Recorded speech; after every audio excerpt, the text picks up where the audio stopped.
ആൾക്കൂട്ട ആക്രമണത്തെക്കുറിച്ചൊക്കെ നമ്മൾ കേൾക്കാറുണ്ട്. നമ്മുടെ നാട്ടിലും അതിപ്പോൾ ഇടയ്ക്കൊക്കെ സംഭവിക്കാറുണ്ട്. അത് ശരിയല്ല. ആൾക്കൂട്ട ആക്രമണം രണ്ട് തരത്തിലുണ്ട്.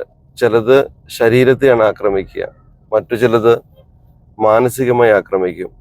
ഞാനും അങ്ങനെ ഒരു ആക്രമണത്തിന് കഴിഞ്ഞ ദിവസം ഇരയായി. കൂടിയിരിക്കുന്നവർക്കൊക്കെ ഒരു ടോപ്പിക്ക് വേണം. അത് എൻ്റെ യൂട്യൂബ് ചാനലായിരുന്നു. അതിനെക്കുറിച്ച് നെഗറ്റീവുകൾ പറഞ്ഞ് വിമർശിച്ച് മണിക്കൂറുകളോളം ഞാൻ അത് കേട്ടു.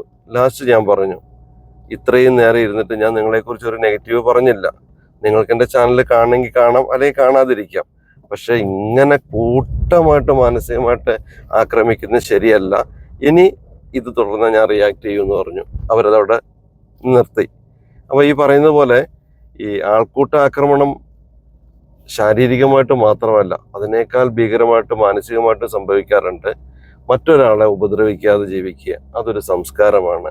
Be happy.